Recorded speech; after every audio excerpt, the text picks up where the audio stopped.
Nizamabad municipal కార్పొరేషన్లో ఎన్నో ఏళ్లుగా సమస్యలతో కొట్టుమిట్లాడుతున్నాయి అనేక కాలనీలు, శివారు ప్రాంతాలు. ప్రధానంగా డ్రైనేజీ వ్యవస్థతో అస్తవ్యస్తమైనవి కొన్ని లోతట్టు ప్రాంతాలు.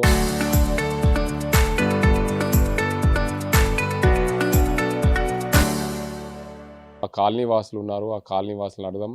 ప్రధానంగా అసలు వారికి ఉన్న సమస్యలు ఏంటి, అసలు ఎన్ని రోజుల నుంచి ఈ సమస్యలు పెండింగ్ ఉన్నాయనే అంశానికి సంబంధించి చెప్పండి అమ్మా. మీ 37వ డివిజన్లో ఏమేమి సమస్యలు ఉన్నాయి? రోడ్లు, వాటరు. రోడ్లు ఎవరు మంచిగా చేపిస్తే వాళ్ళకే ఓట్లు వేస్తాము. మోర్లు మొత్తం నిండిపోతున్నాయి, మొత్తం వాసనలు వేస్తుంది. ఆ మోర్లు మంచిగా వేయాలా, మోర్లు కట్టిపియాలా. ఎవరైతే మంచిగా చేస్తారో వాళ్ళకే ఓట్లు వేస్తాం మేము. కాదమ్మా, ఇన్ని సంవత్సరాలు అయింది.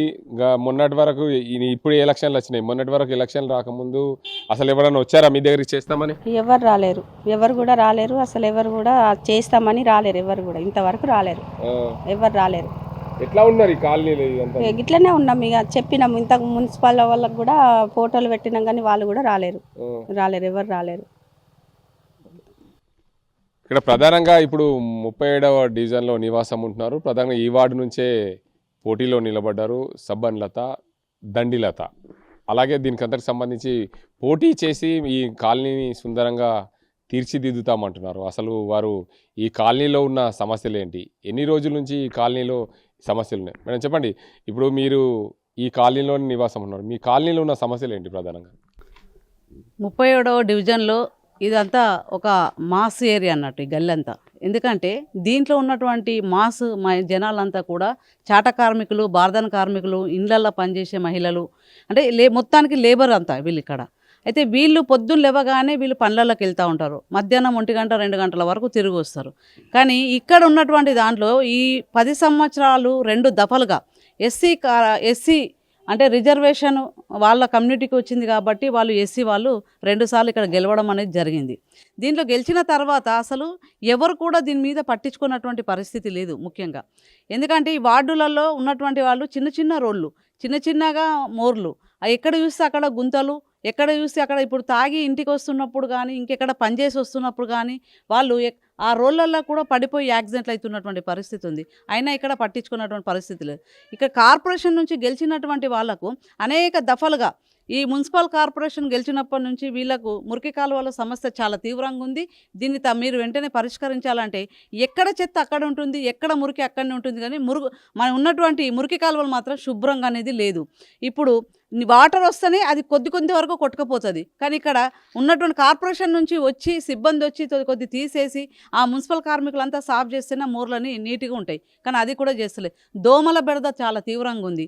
అట్లాగే ఇక్కడ గతంలో అప్పుడు దాదాపు 15 సంవత్సరాల క్రితం కొద్ది దోమల బెడదకు కనీసం మందన్న కొడుతుండ్రి, ఇప్పుడు ఆ మందు కూడా కొట్టడం అనేది లేదు. దీన్ని ఎవరన్నా ప్రజాప్రతినిధులు గుళ్ళ మట్టుకు ఇక్కడ కాలనీకి వస్తేనే అంతవరకు నూకడం, చేయడం, వెళ్ళిపోవడం అట్లాంటివి చేస్తున్నారు తప్ప ఈ ఉన్నటువంటి 37వ డివిజన్లో పూర్తిగా అస్తవ్యస్తంగా ఉన్నటువంటి పరిస్థితి. అన్ని సమస్యలు చాలా తీవ్రంగా ఉన్నటువంటి మంచినీటి సమస్య కానీ, మురికి కాలువ సమస్య కానీ, డ్రైనేజీ సమస్య కానీ, రోడ్డు సమస్య కానీ, చెత్త సమస్య కానీ, ఇవన్నీ కూడా అస్తవ్యస్తంగానే ఉన్నాయి తప్ప దీన్ని అసలు పట్టించుకున్నటువంటి పరిస్థితి లేదు. దీని మీద కాలనీ వాసులు అనేక దఫలుగా ఉన్నటువంటి కార్పొరేటర్కు విన్నవించడం కానీ, అట్లాగే ఇక్కడ ఉన్నటువంటి ఏఈ గారిని కలవడం కానీ, అయినప్పటికీ కూడా ఇక్కడ ఎవరు కూడా రానటువంటి పరిస్థితి లేదు.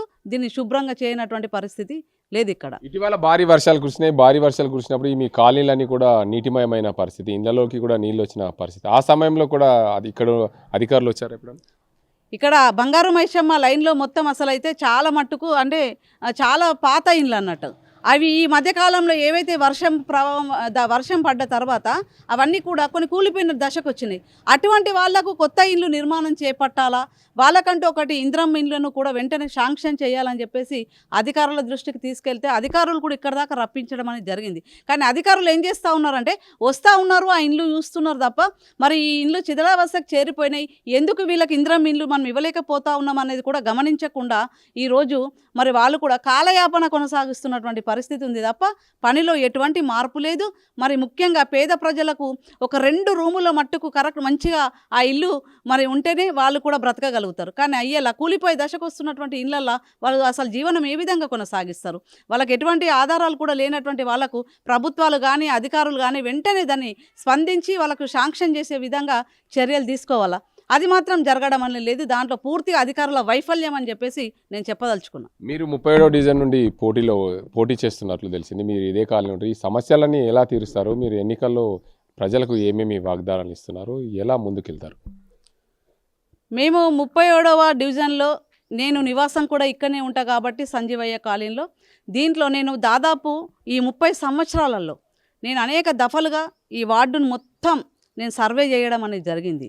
ఎందుకంటే ఏ వార్డులో ఏ కాలనీలో ఏ సమస్యలు ఉన్నాయనేది కూడా పవన్ నగర్ కానీ, అంబేద్కర్ కాలనీ కానీ, సంజీవయ్య కాలనీ కానీ, కెనాల్ కట్ట ప్రాంతం కానీ, ఇవన్నిట్లలో కూడా ఈ సమస్యలన్నింటినీ కూడా వెలుగులోకి తీసుకోవడం, అధికారులకు తీసుకుపోవడం అనేది జరిగింది. కానీ ఇప్పుడు నేను అంటే ఉన్నటువంటి ఈ ప్రజలకు నేను చెప్పదలుచుకుంది ఏంటంటే, ఇక్కడ 37వ వార్డులో ఏదైతే బీసీ మహిళా రిజర్వేషన్ వచ్చింది కాబట్టి నాకంటూ కొద్దిగా రాజకీయ అవగాహన కానీ, కొద్దిగా అధికారులను మాట్లాడే అటువంటి కెపాసిటీ కానీ, ఆ సత్తా నాకు ఉన్నటువంటి పరిస్థితి ఉంది కాబట్టి ఈ వార్డుల్లో ఉన్నటువంటి సమస్యలు, మంచినీటి సమస్య కానీ, దోమల బెడద కానీ, మురికి కాలువల సమస్య కానీ, అట్లాగే అనేక అండర్ గ్రౌండ్ డ్రైనేజ్ కానీ, ఇంకా ఉన్నటువంటి కూలిపోతున్నటువంటి ఇండ్లు, ఇందిరమ్మ ఇండ్లు కానీ ఈ ఒక మోడల్ కాలనీగా తయారు చేయాలని చెప్పేసి నేను ఖచ్చితంగా చెప్పదలుచుకున్నా.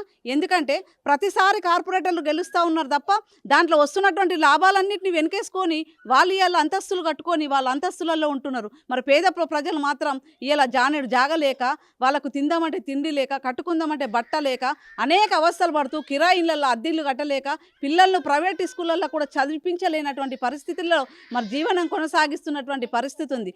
ఇటువంటి అప్పుడు మనకు ఏదైతే ఉన్నటువంటి ఈ వార్డుల్లో ఖచ్చితంగా మేము జీవనం కొనసాగిస్తున్నటువంటి వార్డు, మేము నివాసిస్తున్నటువంటి వార్డు, ఈ వార్డు ప్రజలలో వీళ్ళ సమస్యలన్నిటి కూడా, వాళ్ళ కుటుంబ పరిస్థితులు, కుటుంబ సమస్యలు, వాళ్ళ కుటుంబాలలో ఎదుర్కొంటున్నటువంటి సమస్యలు కానీ, వాళ్ళు పనిలో ఎదుర్కొంటున్న సమస్యలు కానీ, ఇవన్నీ కూడా నాకు చాలా మటుకు తెలుసు. ఎందుకంటే నేను ప్రతి ఒక్క ఇంటికి నేను సమస్యలు వస్తుంటుంటే వాళ్ళ ఇళ్ళకి వెళ్ళి ఆ సమస్యలు పరిష్కరించడం అనేది జరుగుతూ ఉంటుంది. కాబట్టి ఈ వార్డులో ఖచ్చితంగా ఒక బీసీ మహిళా బిడ్డగా మా ఉన్నటువంటి సంజీవయ్య కాలనీ, పవన్ నగర్, అంబేద్కర్ కాలనీకి ఈ వార్డులో 37వ వార్డు డివిజన్గా నన్ను గెలిపిస్తే ఖచ్చితంగా ఈ వార్డుకు నేను ఒక మోడల్ కాలనీగా దీన్ని తీర్చిదిద్దాలని చెప్పేసి నేను ఖచ్చితంగా చెప్పదలుచుకున్నాను.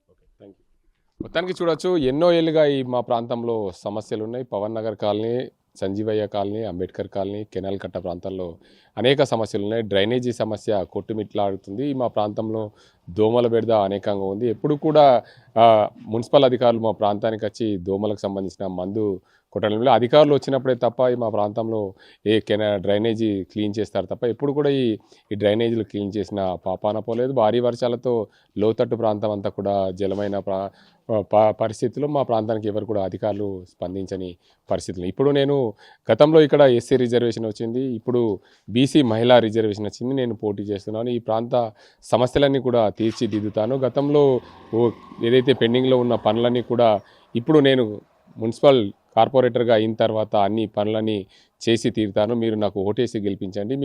మీ అందుబాటులో ఉంటాను. ఎప్పుడు నేను ఈ కాలనీలో నివాసం ఉంటున్నాను. గత 30 ఏళ్ళుగా ఇక్కడే ఉన్నాను. మీ సమస్యలన్నింటి కూడా ఎప్పుడు మీతో కలిసి పోరాటం చేసిన వ్యక్తిగా ఉన్నాను. ఖచ్చితంగా ఈ ప్రాంత సమస్యలు తీర్చిదిద్దుతానని చెప్తున్నారు లత. ఇది ఇక్కడ పరిస్థితి. సాజింతో Gangareddy, RTV Nizamabad. Local to global news at your finger tips. మీ చేతిలో ఒక ఆయుధం. Download R TV app. Media legend Ravi Prakash is back.